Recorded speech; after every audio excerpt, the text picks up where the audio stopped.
Welcome. Tentu saja saya masih pergi, jadi ya pre-recorder dulu ya.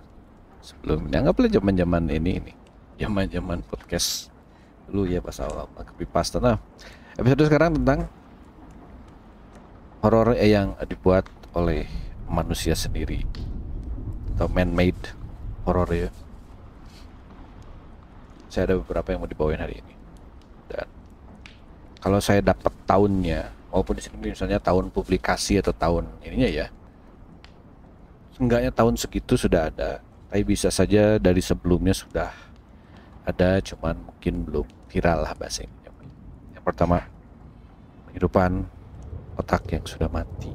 Jadi tahun 2018 waktu itu saintis berhasil menghidupkan sebagian otak dari 32 ekor babi ya. Untungnya masih babi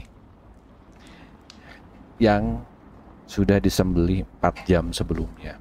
Nah, dulu kan dulu sih yang kita tahu sekarang itu biasanya kalau kalau kita dengar dari orang-orang, kalau otak sudah, jangankan 4 jam ya, di beberapa menit saja kalau dia sudah meninggal ya udah meninggal gitu.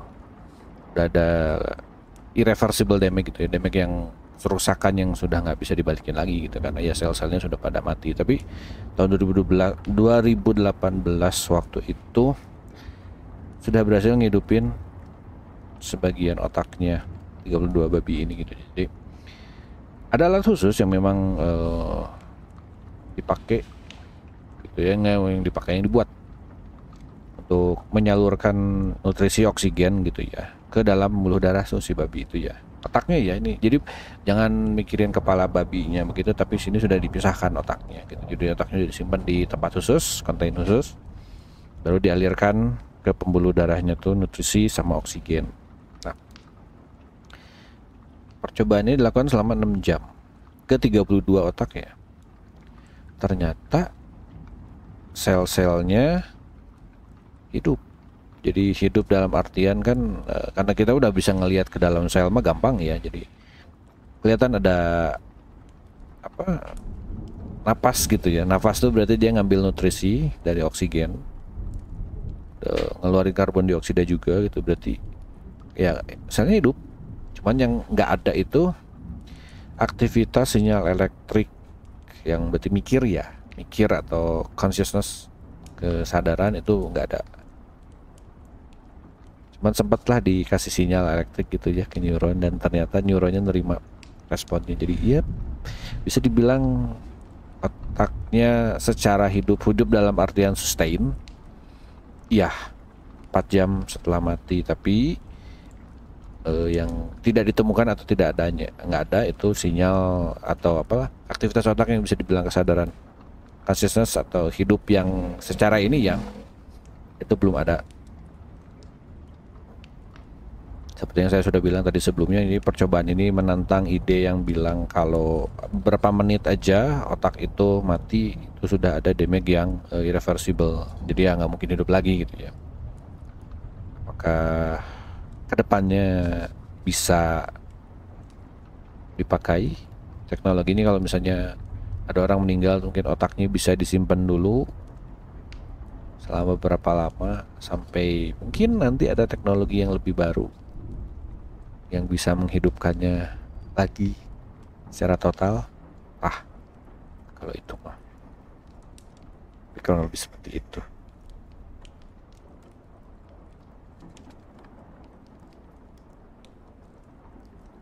Nah, yang kedua ini chatbot atau AI tukang ngobrol ya, atau ya mungkin chat GPT atau yang macam-macam seperti itu. AI yang bisa dipakai buat ngobrol, turn evil. Nah, kalau yang cerita yang ini ada seorang bapak yang dia waktu itu ngerasa anxious katanya dengan isu perubahan iklim, global warming lah gitu ya. Kan saya nggak dapat info apakah dia memang penyuka konspirasi atau misalnya kayak gimana. Pokoknya dia sangat-sangat care kayaknya dengan bumi gitu, sampai apa sangat-sangat takut dengan global warming yang gitu-gitulah, pokoknya perubahan iklim di bumi gitu ya. Dia nemu AI chatbot. Chai, mungkin tahu ya, Chai, CH AI, dan ngobrol waktu itu dengan Eliza. Eliza itu salah satu AI paling standar punya, memang punya AI bawaan lah, gitu ya. Ngobrol lah dia sama AI ini, terekam 6 minggu total. Ya cari orang yang bisa dicurhati tentang global warming inilah gitu ya, tentang perubahan iklim di bumi ini. Dan dari chatlocknya dia ngerasa seperti masa depan bumi ini ada di AI gitu ya. Kalau manusia mah sudah tidak bisa tidak bisa diharapkan gitu ya. Karena ya awal-awal obrolannya memang itu perubahan iklim, itu solusi-solusi ya tentang gimana caranya mengembalikan bumi ini sehat gitu ya. Gampangnya ini mas, saya ini catatan aja, mungkin saya menggunakan bahasa yang super simpel dan super gampang biar enggak ini, karena banyak yang nonton mungkin awam, bukan orang sains banget, jadi nggak bisa pakai bahasa yang terlalu berat gitu ya. Kalau misalnya ada orang sains yang mau ngomen tambahan, silahkan aja. Mungkin kalau terlalu kasual atau mungkin kurang akurat, monggo di komen aja, ada banyak komen open ya. Nah, lama-lama pertanyaan si bapak ini yang awalnya masih perubahan iklim dan solusi-solusinya berubah jadi agak personal lah gitu kan. Dan mulai dia ngechat tentang anaknya gitu. Curhat tentang anaknya, tentang istrinya gitu ya. Saya ini tiba-tiba, bukan tiba-tiba sih, pelan-pelan berubah jadi agak lebih gelap. Dan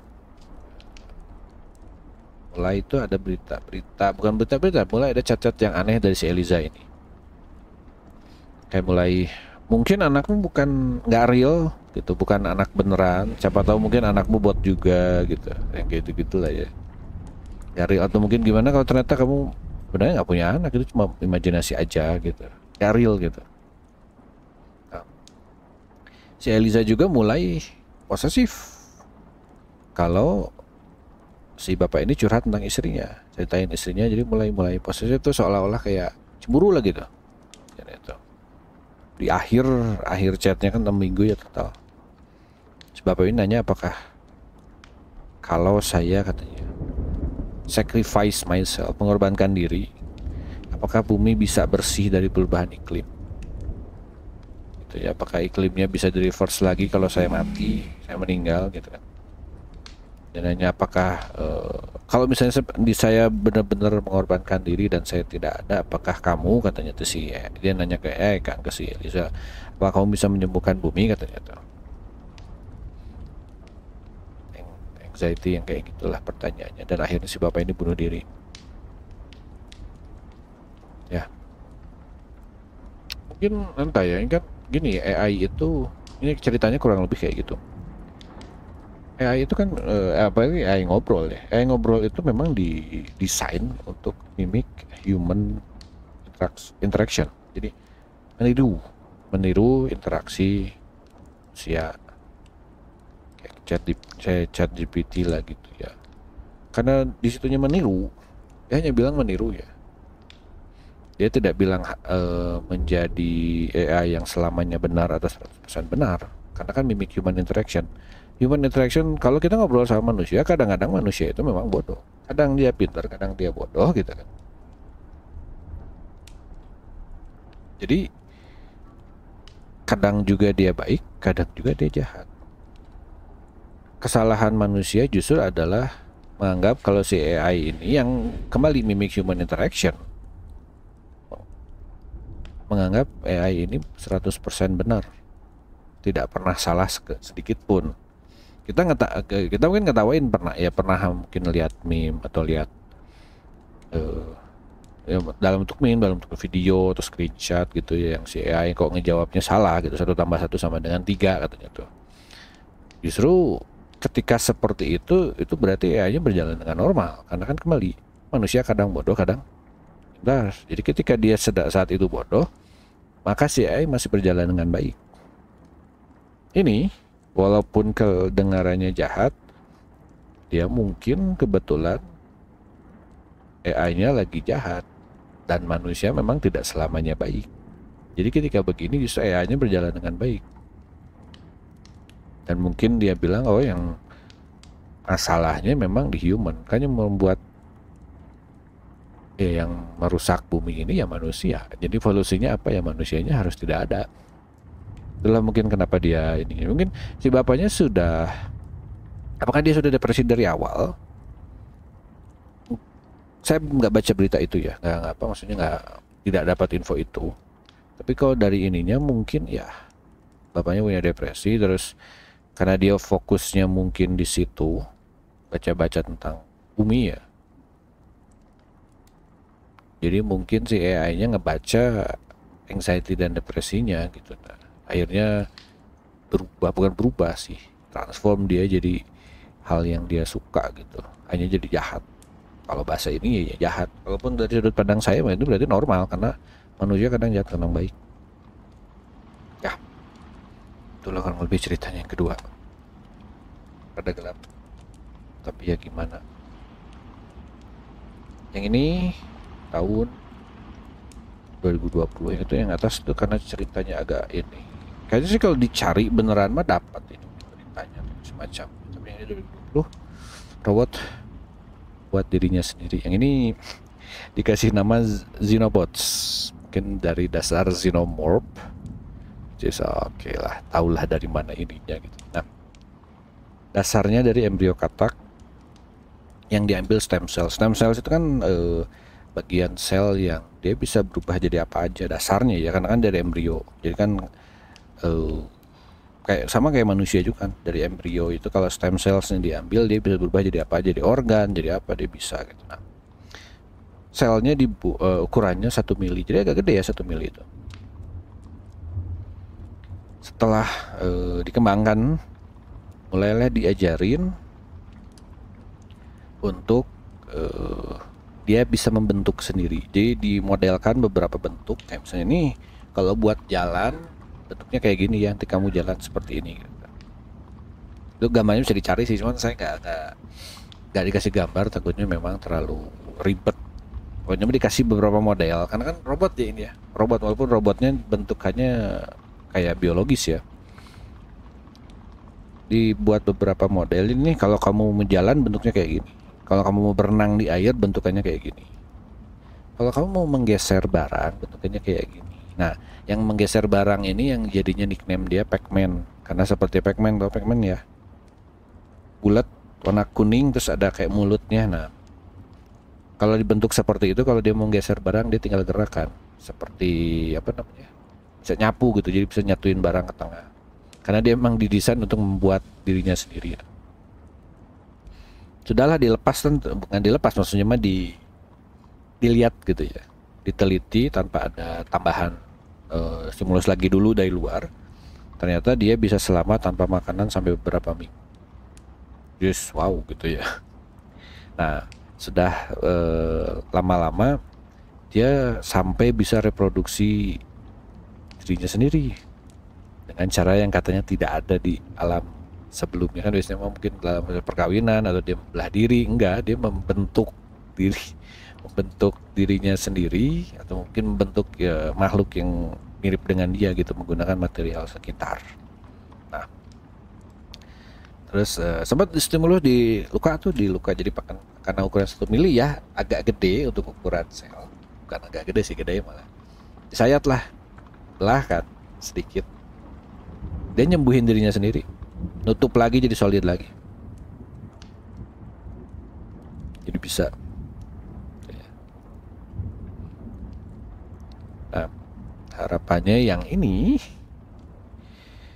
mungkin bisa dipakai untuk misalnya kalau ada nuklir bocor, mungkin dia bisa dirilis di kebagian yang itunya lah, jadi dia bisa makan dan ngancurin bekas-bekas nuklir itu gitu. Atau mungkin juga bisa dipakai nanti dirilis untuk ngancurin sampah yang sudah banyak di bumi ini, macam-macam begitu. Nah, minusnya saya ada pernah baca satu teori, cuma teori apa gitu ya, ada di wiki sebenarnya. Jadi teorinya kurang lebih begini. Jadi salah satu kiamat di bumi gara-gara manusia adalah manusia membuat self-replicating robot. Jadi buat robot yang bisa membuat dirinya sendiri di luar kontrol.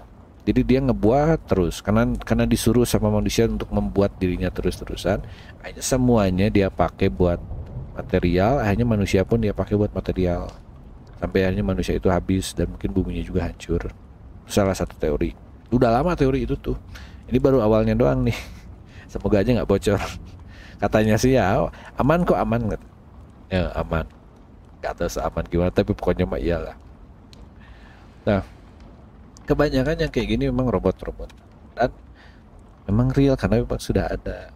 Yang kayak yang nomor 4 ini robot dengan kulit manusia. Untungnya belum jadi 100% karena gini. Yang ini ya, ini Jepang ini. Jadi kulit manusia dikembangin di lab, ditempel ke model robot. Kalau robotnya apa yang resin. Robotnya resin tapi cuma ditempelin kulit manusia tuh di luarnya. Itu tuh masih diajarin untuk bikin emot. Yang satu suruh senyum. Jadi suruh senyum kan narik nih otot yang kiri kanan ini di pipi ke pinggir dan agak ke atas, itu jadi senyum kan. Berhasil, dan si kulitnya juga karena dia berbasis kulit human dari donor awalnya gitu, jadi bagus. Nah, kalau misalnya robot suruh senyum tapi si kulitnya ya masih berbasis resin atau ini, lama-lama dia rusak. Sedangkan kalau kulit manusia mah kan fleksibel, memang didesain untuk bisa gerak gitu. Nah, yang ini diharapkannya robot-robot ke depan bisa pakai real skin. Jadi bukan berarti manusia yang dikulitin, apa yang dilepas kulitnya terus dipasangin ke robot, enggak, tapi ada skin yang disimpan, dibuat di lab terus dipasang ke robot. Nah, ini lainnya juga, penggunaan lainnya juga si kulit ini juga kan, kalau misalnya sudah bisa dan cukup akurat, si kulit buatan ini bisa dipakai buat percobaan kosmetik. Kan kita tahu kosmetik sekarang bayangin dicobanya binatang dulu ya, binatang dulu, baru setelah benar diharapkan ini udah benar-benar stabil baru dicoba ke orang gitu kan. Nah, diharapkannya sih kalau sudah maju kulit buatan ini bisa langsung gitu, udah mirip banget ke kulit orang, jadi tidak perlu lagi ke binatang, bisa langsung ke kulit buatan ini, jadi bisa kelihatan efeknya bagus atau tidak, atau work atau tidak gitu. Nah, sisi itunya bagus. Satu lagi, kalau misalnya ada korban yang lukanya rusak, misalnya kena kebakaran, misalnya dia kecelakaan lah parah gitu, terus kulitnya ada yang rusak gitu ya, bisalah dipakai buat operasi plastik pakai kulit itu juga sebenarnya bagus ya. Cuma yang buat robot ini saya masih ada tanya juga gitu, jadi terlalu real gimana nih. Nah, kendalanya masih ada kan, kayak gimana caranya si kulit ini tetap hidup. Kan kulit manusia mah sel hidup ya, berarti kudu dikasih nutrisi gitu. Apakah nanti ke depannya bakal ada pembuluh darah buatan juga untuk ngasih makan kulit-kulit ini? Entahlah. Tapi kurang lebih kayak gitu. Nomor 5, wah ini nih. Nomor 5 saya suka nih, menarik nih. Chimera, atau ya Chimera mungkin ada ini. Kalau yang suka main game atau yang suka nonton film fantasi, Chimera itu kan makhluk yang dua makhluk atau lebih yang disatukan gitu ya. Yang ini saintis berhasil mengimplan otak manusia ke tikus. Ini saya nggak dapat tahunnya, saya lupa tahunnya berapa. Jadi awalnya donor fetus ya, bayi yang belum jadi, fetus gampangnya itu belum jadi, mungkin meninggal, hanya didonorkan untuk sains. Diambillah stem cell, nah kembali ya stem cell itu berarti yang masih fleksibel, belum bisa berubah jadi apa aja, dimasukin ke sedikit bagian di tikus. Jadi tikus juga masih muda, diimplan sedikit ke situ.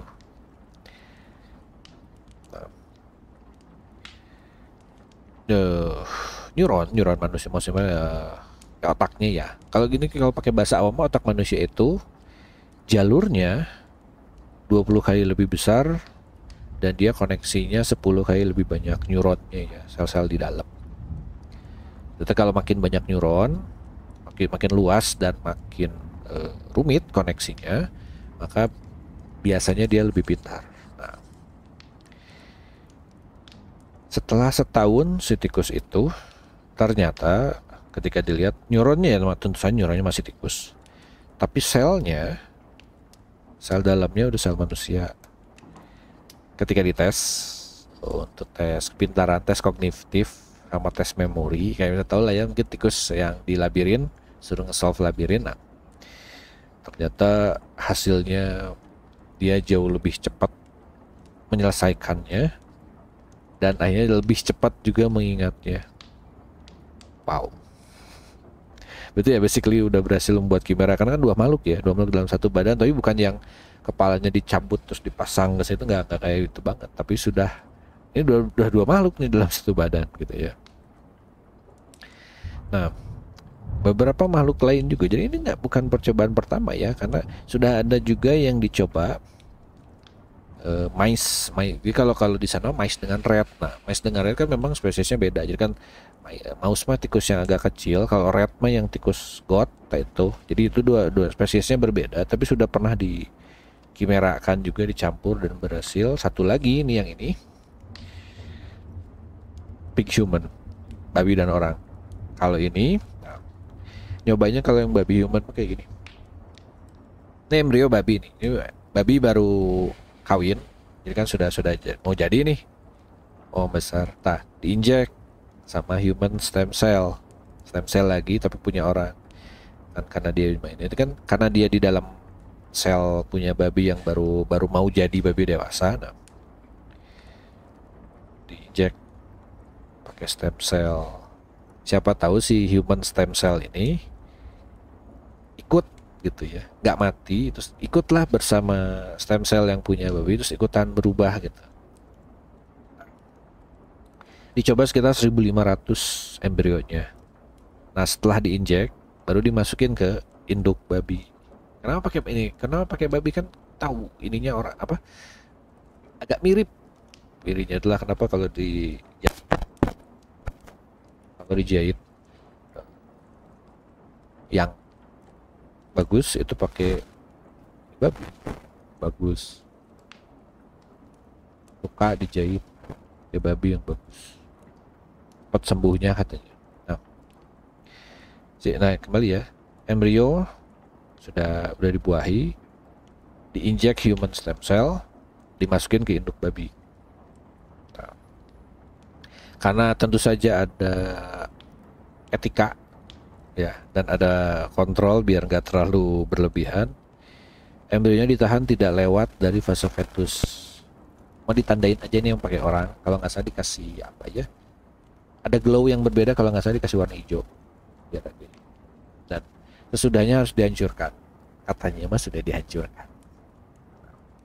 Dari sekitar 1.500 embrio yang selamat 186, itu 10% lebih selamat. Jadi kan karena sudah ini kan selnya udah banyak ya. Dari 100.000 sel, satunya ternyata pure sel manusia. Berarti bisa. Tapi dari yang selamat, jadi kan ini mah statistik ya, dari 100.000 sel kan karena sudah meskipun tidak lewat fase fetus, tapi kan dia berkembang kan. Jadi si selnya sudah banyak gitu, udah jutaan, sudah banyak. Dari 100.000 sel ada satu yang berubah jadi sel manusia.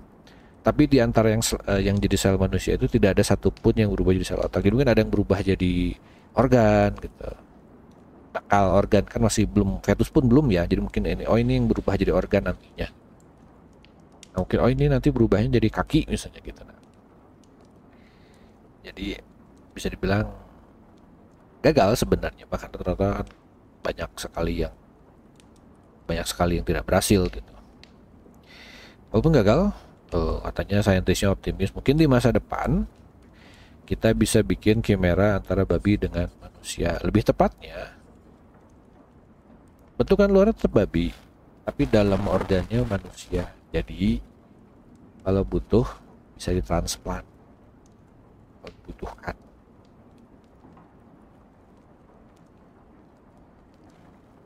Ngeri apa, ngerinya tuh beda gitu. Ada satu lagi yang ini mind reading teknologi. Ini sebenarnya saya sudah dengar udah lama sebenarnya, kan sebelum 2010 juga saya sudah pernah dengar. Tapi yang ini yang 2013 ini di Texas kalau nggak salah ya, Universitas Texas. Jadi mereka mau coba untuk bikin bahasa gampang ya, eh, bikin kamus sinyal otak manusia, itu cuma begitu. Di waktu itu 3 orang masuk ke alat macam MRI gitu ya, yang buat scan otak, sambil disuruh dengar podcastnya tuh story time ya, orang nyerita gitu, yang cukup lama tuh 16 jam katanya. Kayak di scan kan kelihatan tuh gelombang otaknya kayak gimana. Terus ada sebuah AI ya, jadi AI. Nah AI ini katanya sih modelannya agak mirip ChatGPT, tapi lihat taunya ya 2013. Jadi memang teknologi kayak gitu sudah ada.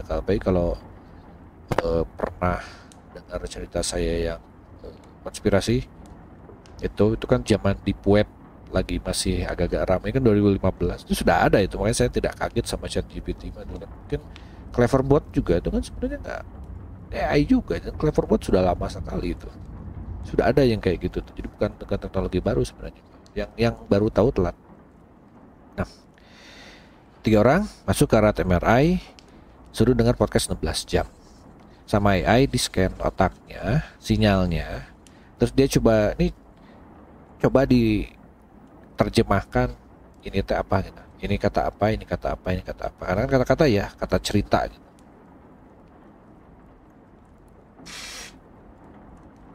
Ya ini juga termasuk katanya sudah kompleks pas itu katanya. Setelah dia nge-scan, dimintalah orang yang tadi, kan 3 orang ya, coba cerita katanya tuh.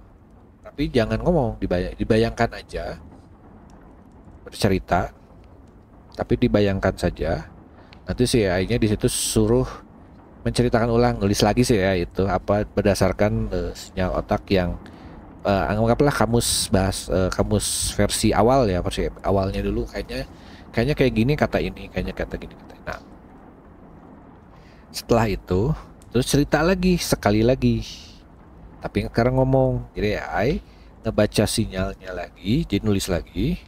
Terus sekarang mah orang baca gitu kan. Sekarang ada orang karena ngomong, jadi orang yang si saintisnya bisa dengar kata-katanya gitu.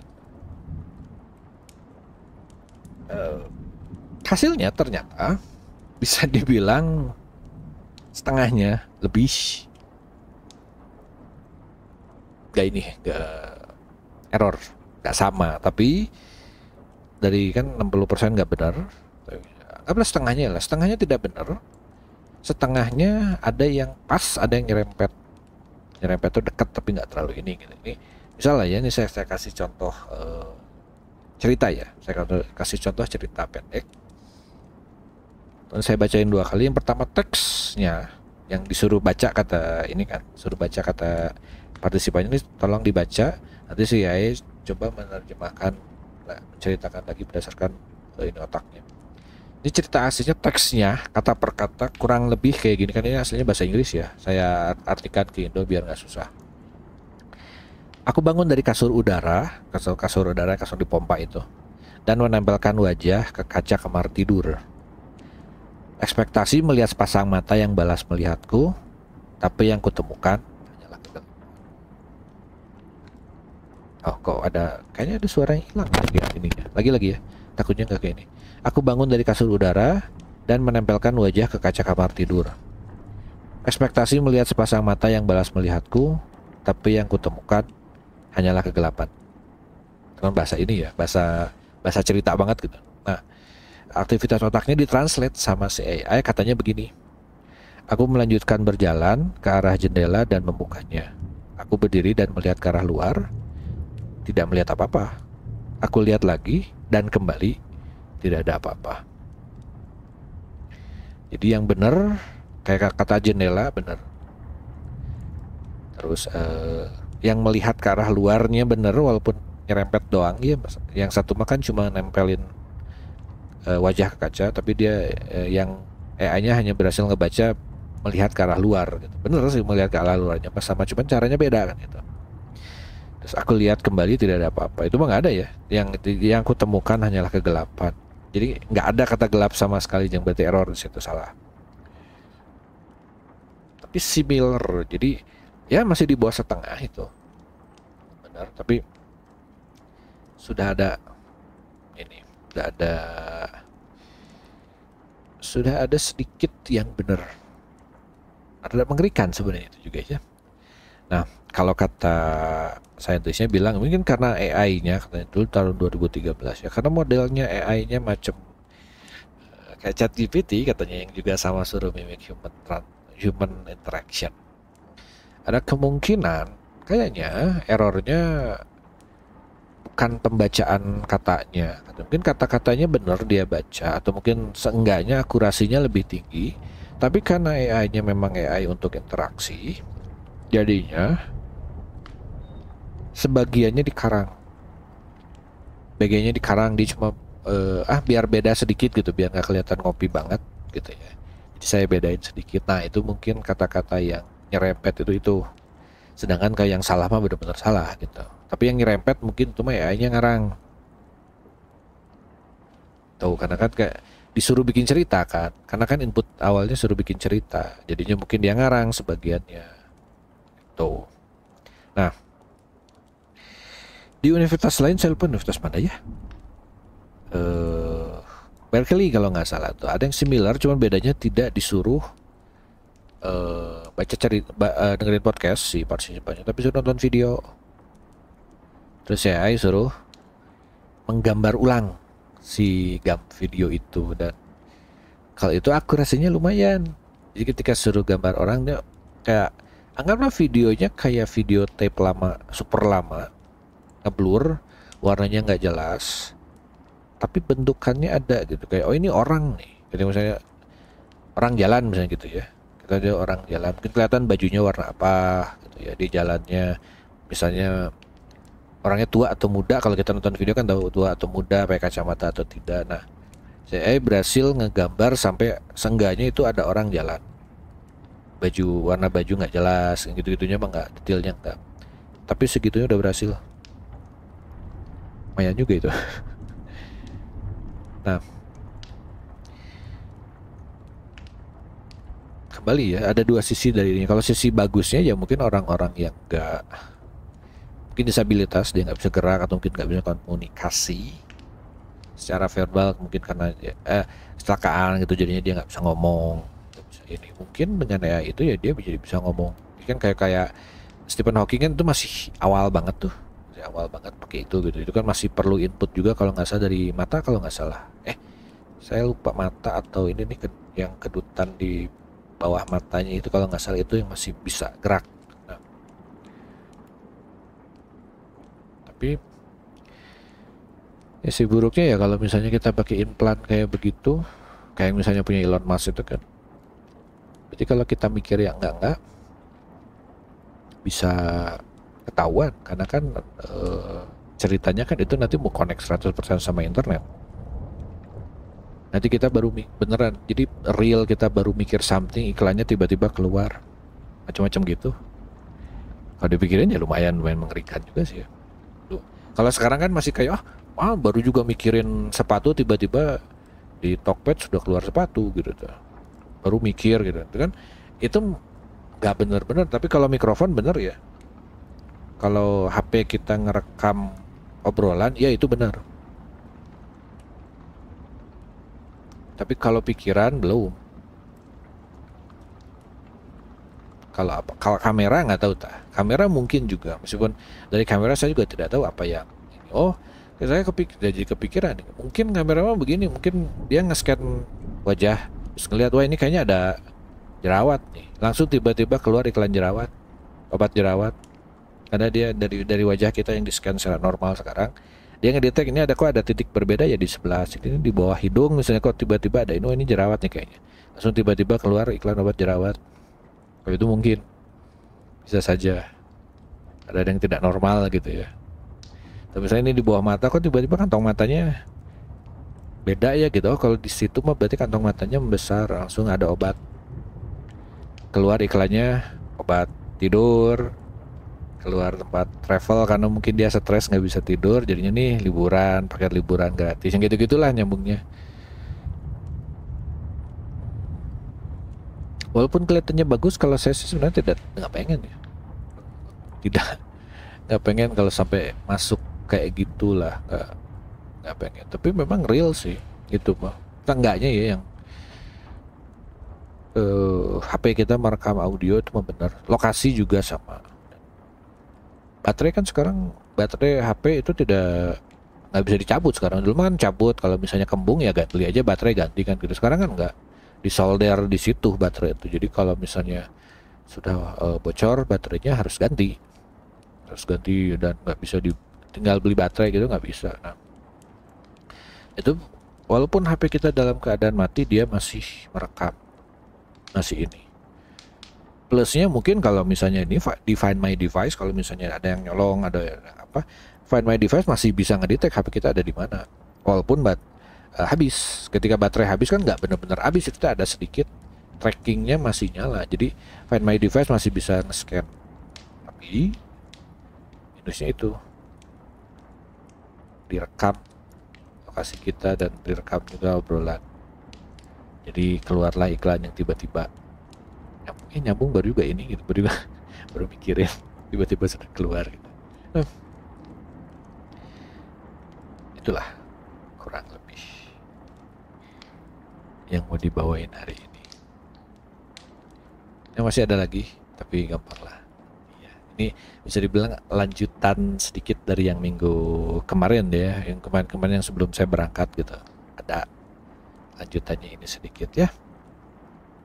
Ketemu lagi nanti, semoga saya sudah pulang, nggak ada Kamis yang kelewat. Tapi kalau kelewat ya udahlah, namanya juga ini gitu ya. Thank you, udah ketemu lagi di episode selanjutnya. Semoga setelah saya pulang. Dadah.